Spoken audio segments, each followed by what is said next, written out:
Bismillahirrahmanirrahim. Alhamdulillahi Rabbil alamin. Wa bihi nasta'in ala umur dunya waddin. Nastaghfiruhu wa nastahdihi wa natubu ilaihi wa natawakkalu alaihi. Wa na'udzu bihi min shururi anfusina wa min sayyiati a'malina. Man yahdihillahu fala mudilla lahu wa huwal muhtadi.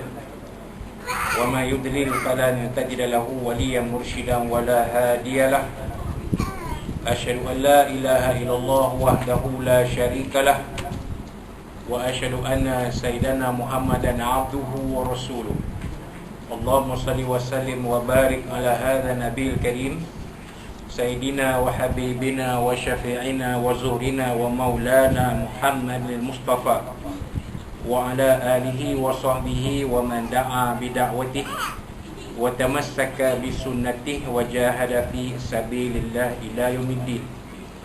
رب اشرح لي صدري ويسر لي أمري واحلل عقدة من لساني يفقهوا قولي. سبحانك لا علم لنا إلا ما علمتنا إنك أنت العليم الحكيم ولا حول ولا قوة إلا بالله العلي العظيم. اللهم افتح علينا حكمتك وانشر علينا من خزائن رحمتك يا أرحم الراحمين. اللهم أرنا الحق حقا وارزقنا اتباعه وأرنا الباطل باطلا وارزقنا اجتنابه. قال الله سبحانه وتعالى في كتابه العزيز أعوذ بالله من الشيطان الرجيم يا أيها الذين آمنوا أطيعوا الله وأطيعوا الرسول أطيعوا الله وأطيعوا الرسول وأولي الأمر منكم فإن تنازعتم في شيء فردوه إلى الله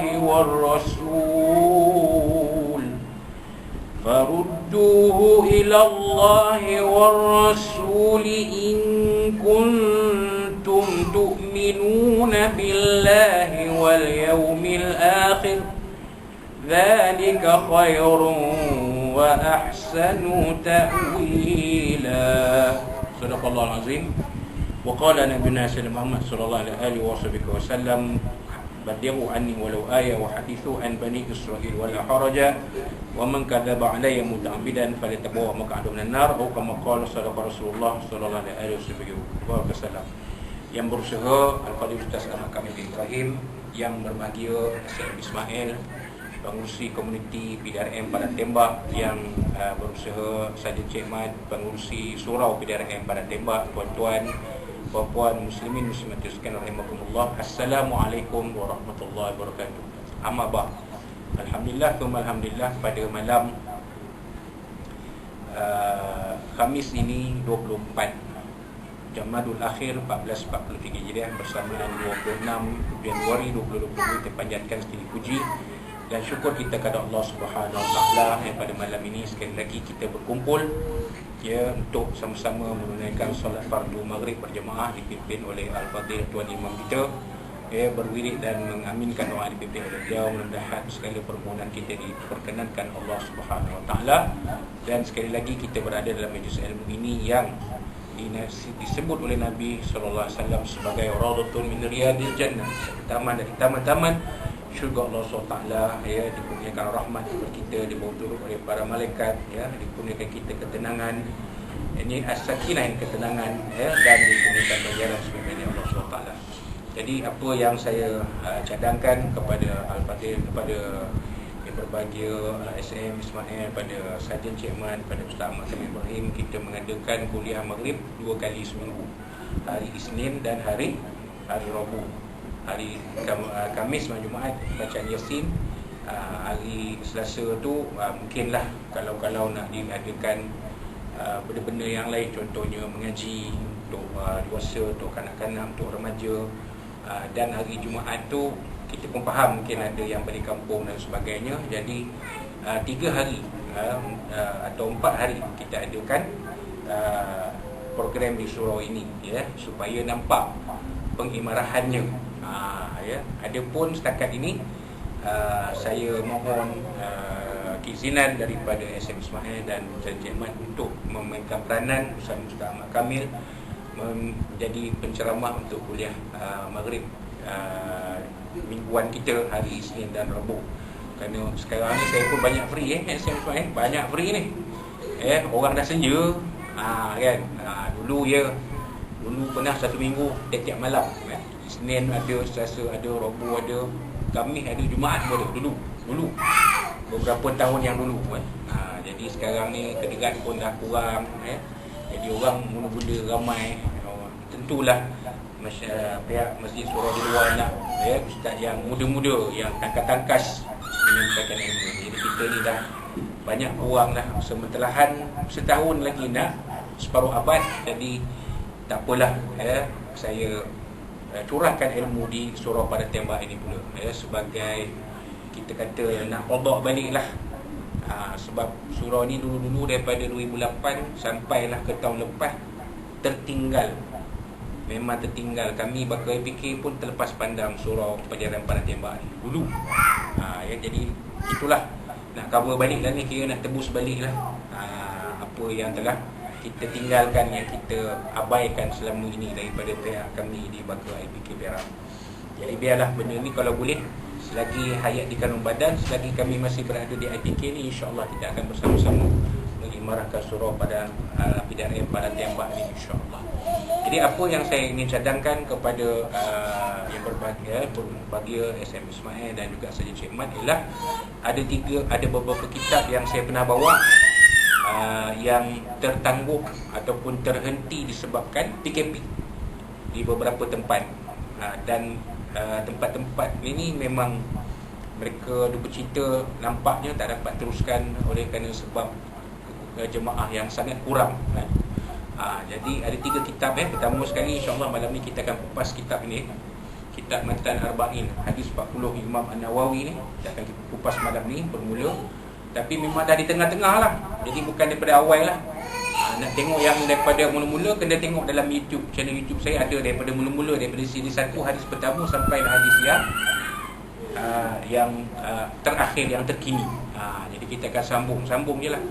Dan juga kitab tafsir Ibrul Asir pun sama juga. Ini tafsir Quran, tafsir Quran dan juga hadis berkaitan dengan peristiwa akhir zaman yang disusun oleh almarhum Tuan Guru Ustaz Tuan Haji Ahmad Fahmi Zamzam Abu Ali Al-Bajari An-Nalwi pun sama juga. Dia terberhenti terberhenti. Jadi saya ambil keputusan sebelum ni kita buat cara online. Maknanya cara online tu kita bercakap depan kamera seorang tapi nampak gayanya dia punya aura tu tak berapa, sebab bukan di studio. Kalau di studio Al-Hijrah tu dia lain sikit, kamera besar, ini kamera kecil kan. Jadi dia punya aura tu kurang. Jadi bila kita menyampaikan kepada hadirin, dia lain, dia berbeza. Serupa juga macam Datuk Kazim. Datuk Kazim bila berceramah depan orang lain, bila berceramah depan kamera kan lain. Dia tak sama. Jadi itulah saya mohon izin daripada SM Ismail dan juga Saja Cik Mat untuk meneruskan kembali kuliah 3 kitab ini yang terhenti. Maksudnya dia dah di tengah-tengah. Kalau ambil daripada awal, kita dah patah balik 7-8 tahun dulu. Jadi rugilah, sambung je. Yang mana yang dulu-dulu tu boleh tengok, yang ada dalam channel YouTube kita tu boleh tengok kat situ Jadi malam ini kita akan ambil kitab Matan Arba'in Hadis 40 Imam An-Nawawi rahimahullah ta'ala. Kita akan sambung daripada hadis yang ke-23, Al-Hadis Al-Thalith Wal-Ashrun, hadis yang ke-23 dalam kitab Matan Arba'in ini, yang disusun oleh Al-Imam Muhyiddin Yahya bin Sharaf An-Nawawi rahimahullah ta'ala. An-Nawawi ini nisbah kepada suatu tempat di utara Iraq namanya Nawa. Jadi maafkan saya, di Syria namanya Nawa. Jadi An-Nawawi, nama ada kat nama orang Melayu kita Nawawi ke tak? Ada Nawawi. Nama sekian-sekian, nama siapa? Muhammad Nawawi. Nama siapa? Ahmad Nawawi. Tapi Nawawi itu tang mana mai? Dari mana datangnya nama Nawawi itu? Tidak ramai yang mengetahui. Jadi An-Nawawi itu dalam bahasa Arab ini adalah nisbah kepada satu tempat namanya Nawa. Contoh kalau SM Ismail katalah asal pendang, contoh al-pendani. Itu nisbah tu. Contoh kan. Kan kata-kata asal contoh asal Qodian, al-Qodiani. Itu boleh. Macam Ustaz Ahmad Kamil al-Macani, dia al-Macani asal macam. Ya. Macam saya asal Seremban as-Serembani, al-Abbangani as-Serembani. Boleh. Ada masalah UFAI al-Abbangani as-Serembani. Dia nisbah ya. Jadi An-Nawawi ini nisbah kepada nama tempat di Syria namanya Nawa. Ada sampai hari ini. Jadi beliau memuatkan 40 hadis. Hadis yang kita akan baca di surau ini bermula dari hadis yang ke-23. Hadis yang ke-23 al-hadis as-salis wal 20. Hadis yang diriwayatkan oleh seorang sahabat Nabi namanya An Abi Malik Al-Harith, daripada Abi Malik Al-Harith ibn Asim Al-Ash'ari radhiyallahu anhu. Jadi Abi Malik ini adalah gelaran. Abi Malik ni gelaran, ya. Bapa kepada Malik. Abi tu bapa, Malik tu orang lah. Anak dia nama Malik. Gelaran ataupun dalam bahasa Arab disebut kunyah. Terkadang-kadang kunyah ini disandar kepada haiwan. Contohnya Abu Hurairah. Abu Hurairah bapa kepada anak kucing. Sebab apa? Sebab dia Abu Hurairah ni suka bela kucing. Maka Nabi menggelarkan Abu Hurairah ni, Abu Hurairah lah nama sebenarnya Abdul Rahman bin Sakhri. Jadi Nabi gelar Abu Hurairah sebab dia suka kucing. Suka kucing ya. Tapi suka kucing kita ni, kita kena jagalah kucing kita. Jangan sampai bom merata-rata. Kacau juga tu. Tingkat 1 bom, tingkat 2 bom, tingkat 10 pun ada bom dia. Letih kita. Kan? Ya, kucing saya pun tahu-tahu dah ada bom depan rumah. Jadi kalau nak bela kucing tak salah, sebab kucing ni adalah haiwan kesukaan Nabi SAW. Tapi ada aturan dia.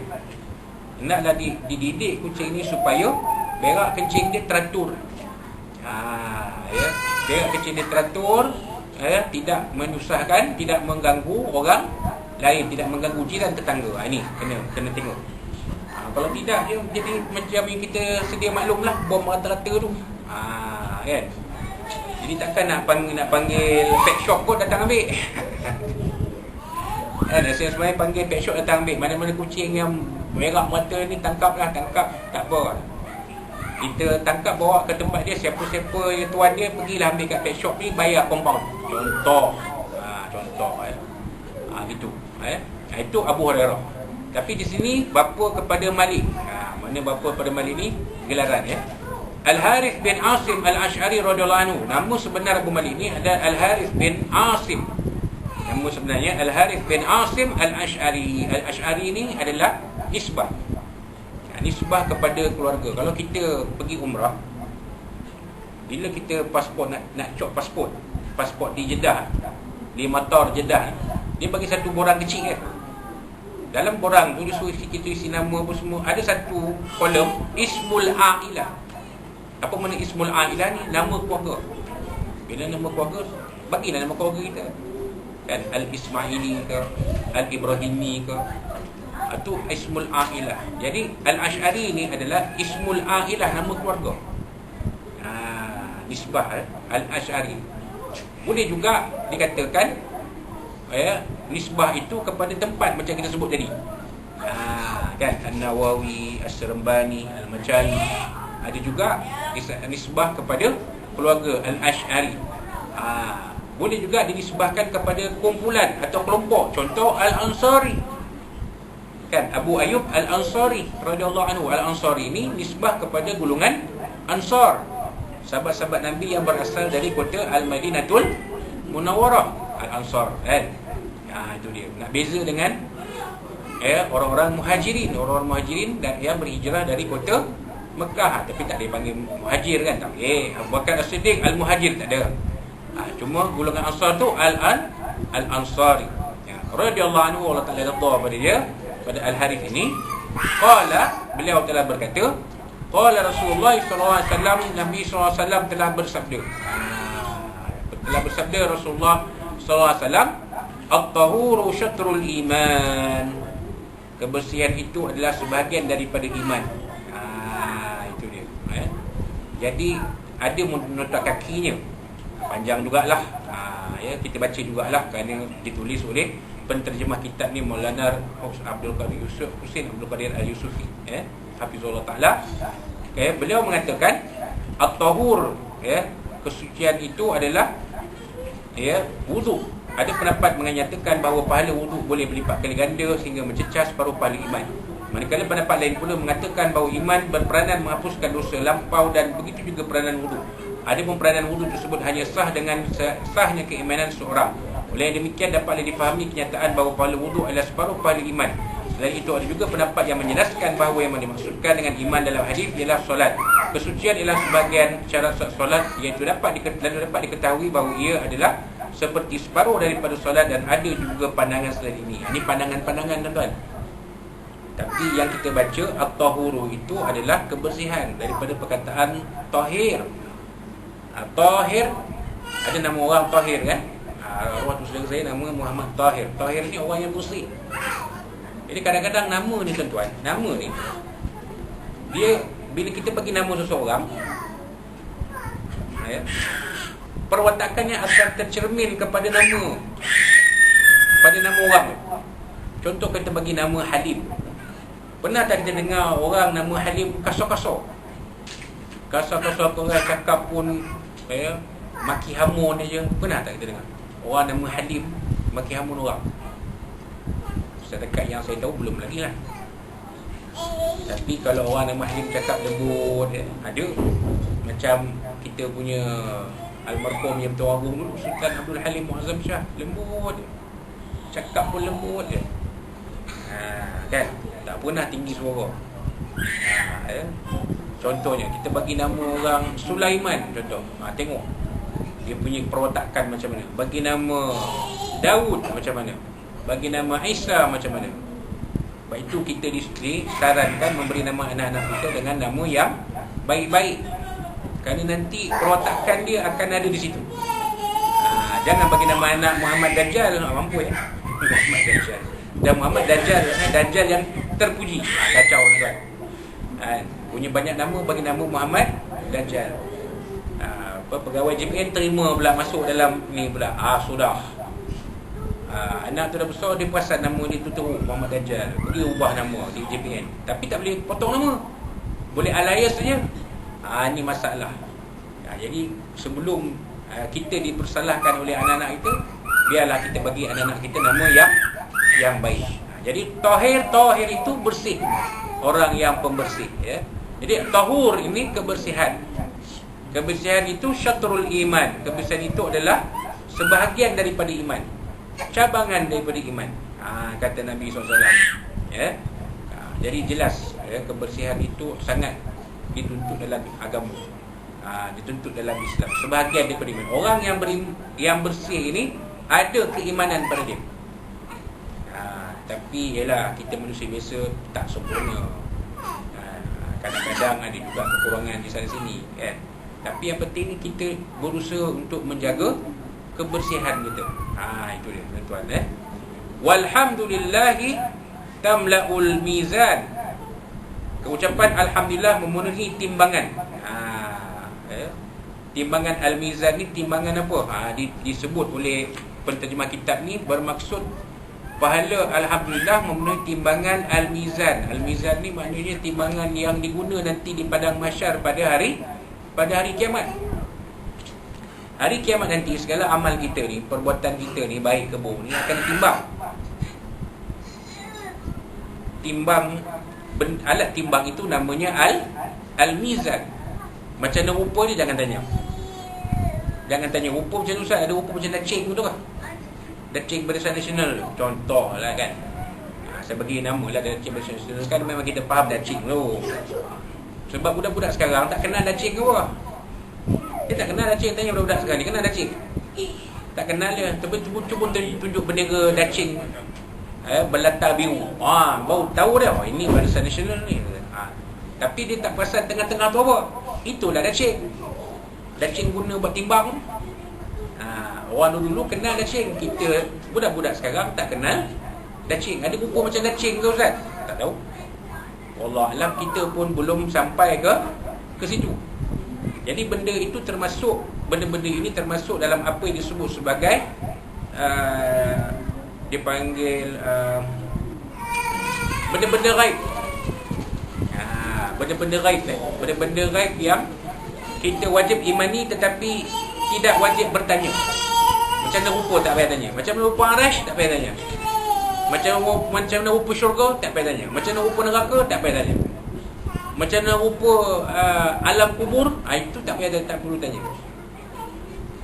Sam'ayat, baru ingat perkataan sam'ayat. Benda-benda yang kita dengar tetapi belum kita temui secara fizikal. Kan? Jadi tak payah tanyalah. Yang kita disuruh beriman, mengakui benda tu ada. Sebab itulah tanda-tanda orang yang bertakwa. Orang bertakwa ni allazina yu'minuna bil ghaib. Orang yang beriman dengan perkara-perkara ghaib. Dia percaya ada dosa, dia percaya ada pahala, dia percaya ada akan adanya kehidupan selepas kematian, dia percaya akan adanya alam akhirat. Walaupun dia tak pernah nampak benda tu. Adakah sesiapa di kalangan kita yang pernah sampai kepada mahsyar? Tak ada.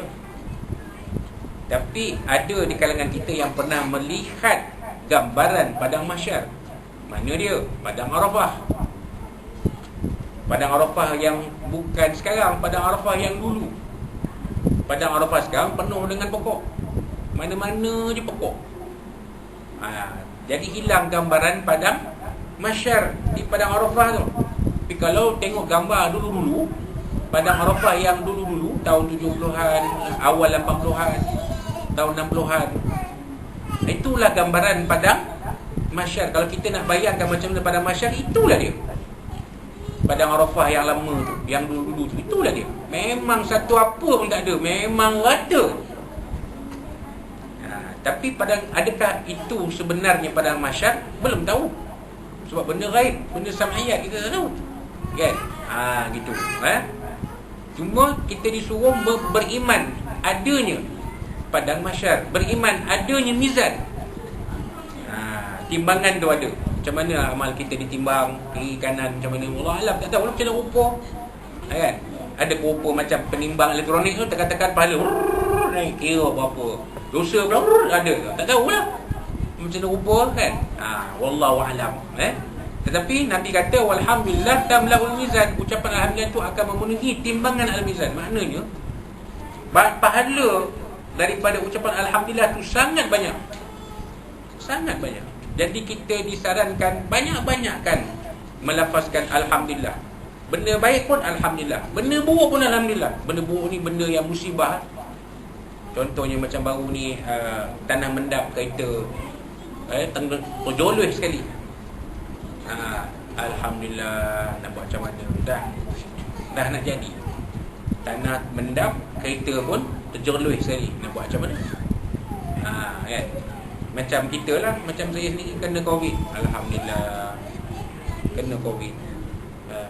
Lepas Covid pula kena penyakit kaki pula. Alhamdulillah, Allah Ta'ala uji, Allah Ta'ala nak bersihkan dosa-dosa kita. Sakit ni tuan-tuan, dia adalah kafarah, satu cara untuk membersihkan dosa-dosa. Jadi kita janganlah mengeluh bila sakit. Kalau pening demam tu tak payah nak mengeluh lah. Tapi kata orang putih, it is easier to say than to be done. Kata orang putih macam mana apa ni Sam? Memang senang bercakap, mudah. Kena ke batang hidung kita, meraung-raung, sakit. Bertarung antara hidup dan mati. Tapi sebenarnya sakit itu adalah kafarah yang menghapuskan dosa-dosa itu. Dan ada kebaikan juga. Kan? Ada kebaikan juga. Maknanya kita reflect balik, kita muhasabah balik. Di mana kesilapan kita, kesalahan kita, kita cuba betulkan balik. Tapi itu alhamdulillah tu, alhamdulillah. Kalau tak, mungkin tuan-tuan tengok badan saya bulat membulat Mubah pun nampak perut, bulat dia perut. Tu dulu. Sekarang ni alhamdulillah banyak dah. Cuma nak maintain. Cuma malam ni cabaran kita kisah naik dengan lemak. Tak tahulah boleh tahan ke tak. Biarlah, saya kena jagalah. Kalau saya memang bukan tak boleh makan, boleh, tapi itu cabaran dia lah. Nafsu ni dia cabaran, kan? Kita nak jaga diri kita, nak ikut nafsu kita ke tak? Kan? Itu cerita dia. Kemudian wa subhanallah walhamdulillahi tamla'an atau tamla'u ma baina as-sama'i wal ard. Ucapan subhanallah dan alhamdulillah dapat memenuhi ruang antara langit dan bumi. Itu dia. Apa maksud di situ? Bermakna jika pahala yang dibuat dalam bentuk isim, niscaya dia akan memenuhi ruang antara langit dan bumi. Hari sebabkan kedudukan kalimat tersebut mempunyai unsur tanzih, mencucikan Allah daripada sebarang keburukan, dan tafwid, rasa kebergantungan kepada Allah Subhanahu Wa Taala. Ni dia maksud dia. Maknanya subhanallah, alhamdulillah ni pahala dia tu, kalaulah boleh diukur, pahala dia tu niscaya boleh memenuhi antara langit dengan bumi. Maksudnya pahala dia sangat banyak. Subhanallah, kan? Subhanallah, subhanallah.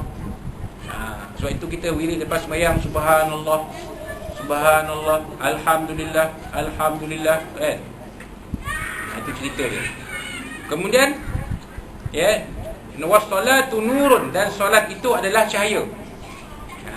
Solat itu adalah cahaya. Sebab itu kalau tengok orang yang sembahyang, orang yang jaga sembahyang dia, wajahnya bercahaya.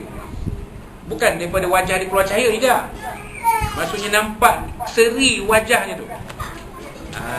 Seri wajah tu nampak. Kata orang yang sembahyang ni nampak seri wajah dia, jernih muka dia. Tu orang yang jaga sembahyang. Orang yang tak jaga sembahyang ni, orang yang tinggal sembahyang ni, tengok wajah dia, kita boleh nampak. Boleh nampak. Tengok macam tak berseri, macam kata orang tu budak. Nampak macam yalah, kita boleh rasalah. Dia ni sembahyang ke tak ni, nampak muka lain contohlah. Hati kita tu bercakap, sembahyang ke tak dia ni, kan? Muka dia nampak, kan? Tapi kalau orang yang jaga sembahyang ni, nampak muka dia jernih, bersih je. Kan? Walaupun kulit dia hitam legam, tapi muka dia nampak kebersihan wajah tu ada. Orang yang tak jaga sembahyang, tuan-tuan, walaupun dia tu putih melepak, tapi tak nampak seri dia. Ni orang Islam lah. Orang bukan Islam tolak tepi lah. Orang bukan Islam ni memang tak sembahyang lah. Ini cerita orang kita ni, orang Muslim ni, orang Islam ni. Bila dia tak jaga sembahyang ni, itulah keadaan dia. Kan, nampak malap. Kalau mentol lampu tu, macam mentol lampu 15 watt ataupun 5 watt, nampak malap je. Boleh pakai dalam reban kambing, kan?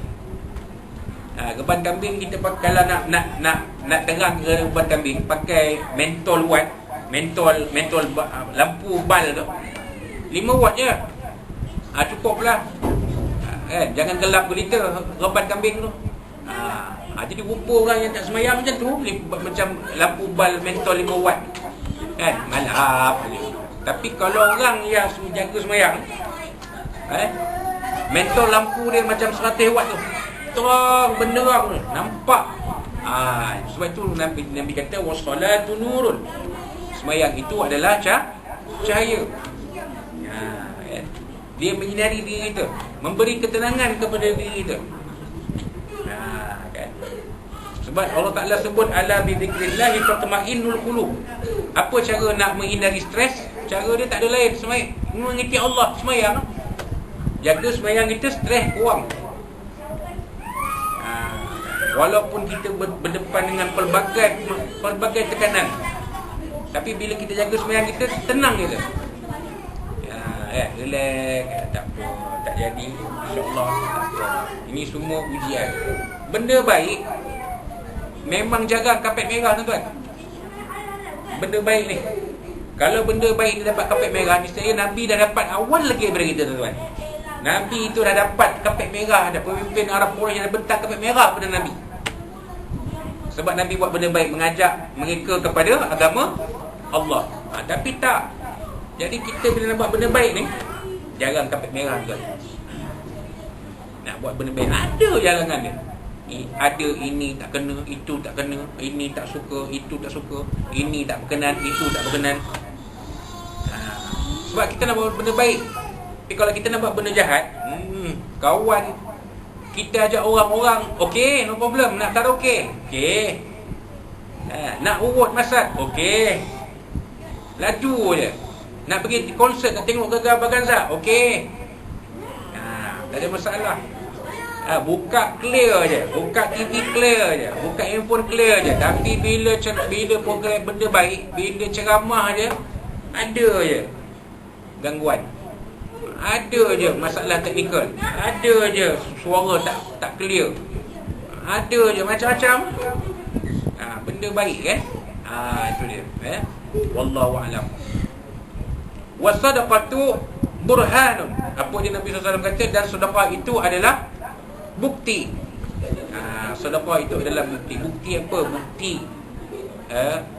keimanan dan amal kita. Sedekah. Pasal sedekah ni, orang yang ada keimanan, hati dia akan ada untuk bersedekah. Setidak-tidaknya sedekah tabung masjid atau surau. Itu setidak-tidak. Bila orang yang ada keimanan ni, dia hati terbuka untuk bersedekah. Tapi kalau orang yang tak ada keimanan ni, tak terbuka je, sayang dia, RM5 ni boleh buat makan sembilan rebus. Macam kita lah, surau kita, katalah surau kita ni nak buat kutipan untuk warga kita ni, warga pada tembak ni, satu orang RM5 contoh. Orang yang ada keimanan dia kata tak apa, RM5 tak ada masalah, okey je, masuk potong selit gaji pun tak apa. Tapi kalau orang yang tak ada keimanan ni, apa potong RM5 ni kan, RM5 ni boleh buat rebus. Nampak? Tu kata bukti tadi, bukti keimanan tu dan amal. Orang yang beramal, dia tak rasa berat sedekah. Sedekah ni tak ada apa, takat RM5 tak apa. Macam sedekah ilmu lah, alah tak apa, tak ada masalah. Pasal apa? Kita bukannya daripada tingkat 8 turun sini, tak ada apa. Tujuan kita tak bukan nak mengimarahkan rumah Allah SWT. Cerita benda yang material tu cerita kemudian. Allah Ta'ala akan bagi rezeki nanti. Tak ada masalah. Jangan kita fikir material dulu. Kita fikir dulu nak mengimarahkan rumah Allah. Benda tu akan datang kemudian. Nampak? Amal tadi. Bila orang yang ada amal, dia tak rasa sedekah tu berat. Bila orang yang tak beramal, dia rasa sedekah tu berat lah. Itu yang Nabi kata wasadaqatu burhan. Sedekah itu adalah bukti. Kemudian yang seterusnya, wasabru diyaun. Sabar itu adalah sinaran.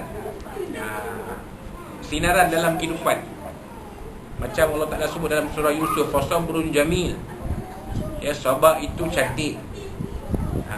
Kan Allah Ta'ala nak ceritakan tentang sabarnya Nabi Yaqub alaihissalam, maka Allah Ta'ala gunakan perkataan fasabrun jamil.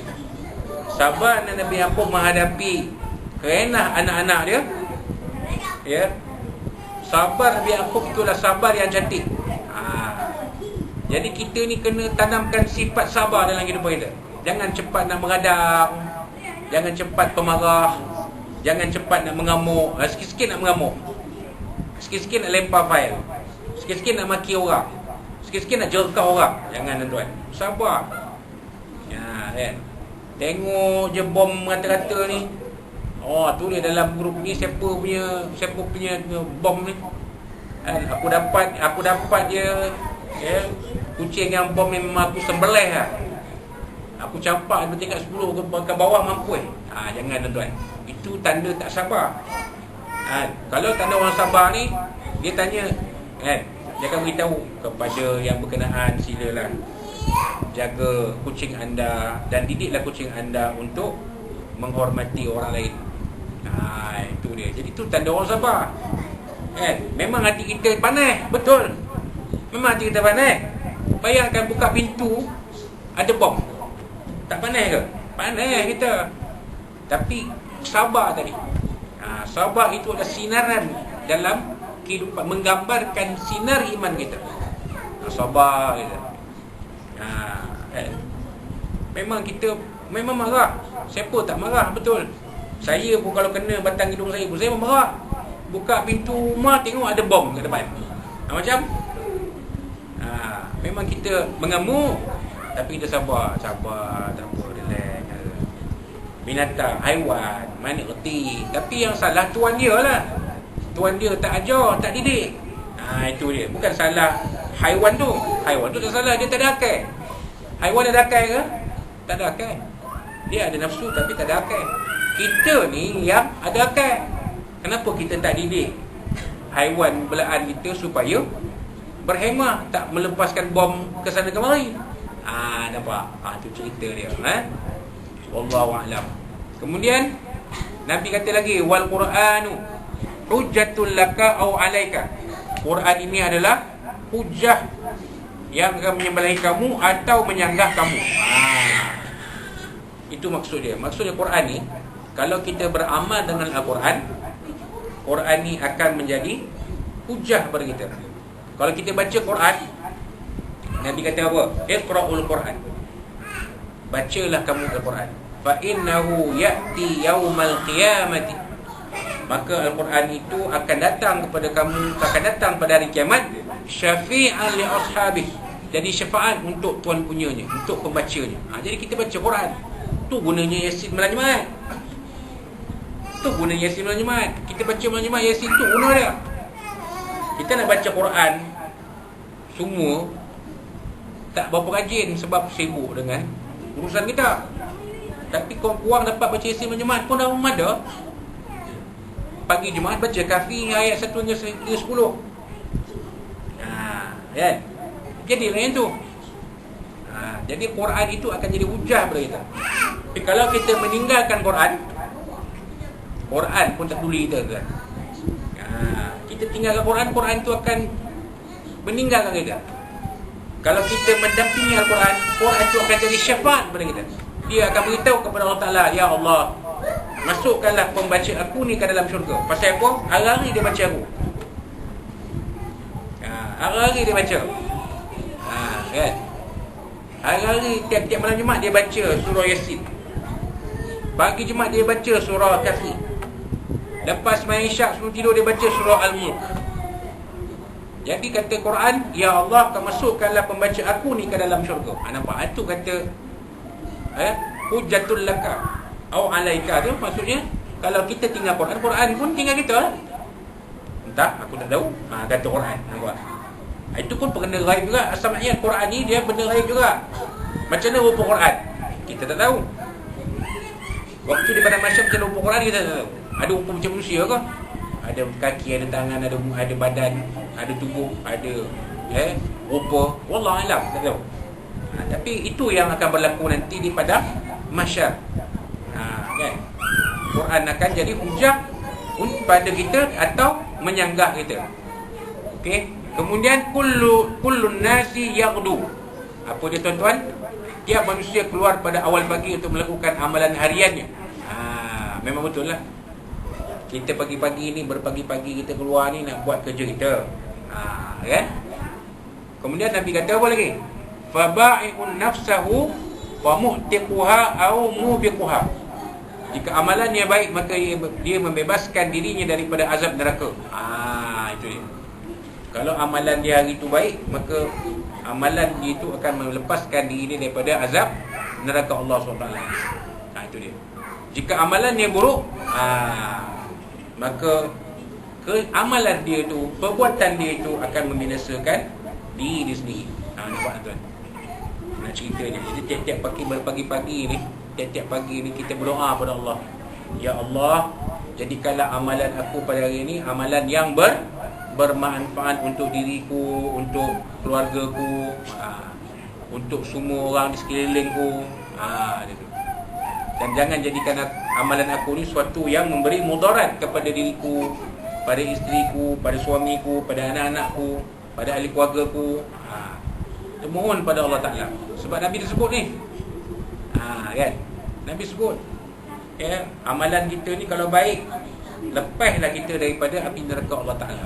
Kalau amalan kita ni tak baik, amalan kita akan jadi binasa kerana amalan kita. Itu dia tuan-tuan. Kerana perbuatan kita tu. Kita kena jaga. Kena jaga betul-betul. Jadikan kerja kita sebagai ibadah pada Allah SWT. Apa saja kerja kita, jadikan ibadah. Niawaitu tu, niatkan kerana Allah Subhanahu Wa Taala. Ganjaran ada dari Allah, ganjaran ada dari manusia, insya-Allah. Ganjaran dari Allah kita tebus nanti di padang di alam akhirat. Ganjaran dari manusia semalam dapatlah.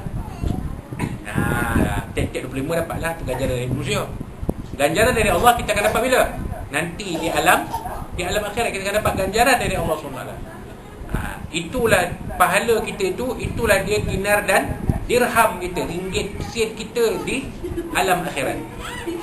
Jadi kalau kita niatkan pahala kerja kita sebagai ibadah, maka kita akan dapat ganjaran dari Allah dan ganjaran dari manusia. Kalau kita tak niatkan begitu, dapat gaji dapat ganjaran manusia lah, ganjaran Allah tak ada, kosong. Sebab itu kita pagi-pagi kita berdoa, ya Allah, jadikan amalan aku, pekerjaan aku hari ini pekerjaan yang baik, yang akan ada ganjaran darimu ya Allah. Dan jangan jadikan kerja ku hari ini satu benda yang buruk yang akan membinasakan diri.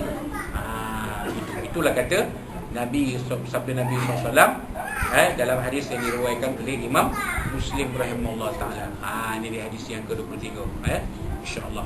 Itu dia sedikit pengajaran, sedikit nasihat dari Nabi SAW yang kita petik, yang kita boleh manfaatkan dalam kehidupan kita di alam dunia yang sementara ini. Mudah-mudahan Allah SWT akan merahmati kita, insya-Allah. Jadi itulah apa yang kita sempat kongsikan pada malam ini, insya-Allah.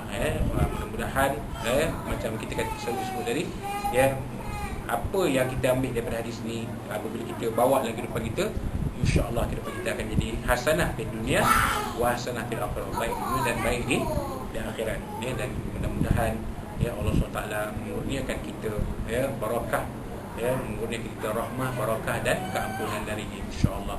Dan kalau ada apa-apa yang disampaikan dalam kuliah ini yang terkasar bahasa dan cara kata, semua dari Allah SWT, dari Nabi SAW dan dari tuan-tuan dan puan-puan sekalian. Dan insya-Allah pada kuliah kita akan datang, kita akan sambung dengan hadis yang ke-24, al-hadis ar-rabi' wal 20. Ini panjang, nak beritahu awal. Tarikhnya tu nanti kita akan beritahulah, sebab kita baru nak mula balik, hari kemarin kitab fiqh Safin Tunajah. Ini hari ini kitab hadis. Isnin depan tak ada, cuti raya Cina. Satu bulan 31 ada, insya-Allah. Tak apa, lepas 31, lepas Isyak baliklah ke timur. Malam tu tak ada, makan kata saya makan besar tu. Tak tahulah kalau surau ni pun ada makan besar, tak tahulah kan. Jadi kita akan sambung balik kuliah kita pada minggu selepas hari raya Cina. Sambung balik tiap hari Isnin dan hari Rabu, dan insya-Allah kita akan ambil pada hari Isnin minggu yang kedua tu kita akan ambil daripada kitab tafsir Al-Quran Ibrul Athir. Ini pun dah jalan jauh dah, tapi jauh tak jauh pun boleh lagi pick up. Bukanlah sampai hujung kitab dah, boleh lagi pick up. Masih lagi cerita-cerita tentang Bani Israel. Sebab surah Al-Baqarah itu banyak cerita tentang Bani Israel. Itu kita masih lagi di situ, insya-Allah. Daripada hari kita akan sambung kuliah dengan kuliah tafsir Quran kita pada Isnin minggu yang kedua, insya-Allah. Dan hari Rabu kita pergi kepada kitab hadis 40 peristiwa akhir zaman. Kita rotate lah. Habis 3 ni pergi balik kitab Safinatun Najah, kitab fiqh balik. Jadi kepada tuan-tuan dan puan-puan, yang kalau tak sempat boleh tengok di channel kita yang saya akan letakkan pautannya di grup WhatsApp community kita. Jadi boleh tengok situ. Pokoklah hari yang kuliah tu kita ada penugasan tak dapat hadir, maka kita boleh lihat di situ. Jadi supaya tidak ketinggalan ketinggalan kereta api. Pasal orang ni kalau dah ketinggalan kereta api 3 kali trip tinggal, dia tinggal terus ya. Dia tak ikut dah. Jadi kita tak maulah ada di kalangan jemaah kita, di kalangan sahabat kita yang sebegitu. So memang itu keadaan dia. Dia tinggal 3 kali kuliah, dia tak follow dah. Kan dia tak payahlah berapa tinggal kita tak cerita apa. So bila ada rakaman tu, jadi kita boleh ikut. Bulan kali ni Ustaz Razmi ngajar apa? Oh, dia ngajar ni. Jadi tahu minggu depan, kalau kali kedua kita tahu dah apa yang akan disampaikan dalam kuliah yang akan datang. Jadi itulah dia sedikit kupasan kita pada malam ni yang baik dari Allah SWT dan Quran itu kepada kita semua. Ya, wallahu a'lam. Dan kita dan buka kuliah kita malam ini dengan tasbih al-Fatihah dan suratul Asr. A'udzu billahi minasyaitonir rajim. Bismillahirrahmanirrahim. Alhamdulillahirabbil alamin wa bihi nasta'in.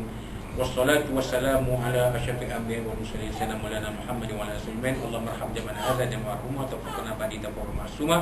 Allahumma inna naj'aluka fi nuhuri a'daina wa na'udzubika min syururihim. Allahumma baddid syamlahum wa farik jama'ahum wa shattid kalimatan wa zazil akbar muslimin min kilami. Ya Qahhar ya Jabbar ya Muntaqim ya Allah ya Allah ya Allah. Allah yang menjadi kitab wa yang menjadi sahabat al-azab yazibhum wa sunnaihim بفضل النبي صلى الله عليه وسلم ارحم الراحمين ربنا زدهم وزنا فما يا اكرم ربنا اتنا في الدنيا حسنه وفي الاخره حسنه وقنا عذاب النار ربنا عليك توكلنا واليك المصير ربنا تقبل منا دعانا ومجلسنا وعلمنا ولقائنا وعملنا في هذه الليله المباركه من شر جمال الاخر بارك السميع العليم وتب علينا يا مولانا انك التواب الرحيم ودعونا فيها سبحانك اللهم اتنا فيها سلام واخر دعوانا الحمد لله رب العالمين تقبل الله منا منكم وإنا منكم تقبل خير بلا توفيق والسلام عليكم ورحمه الله وبركاته.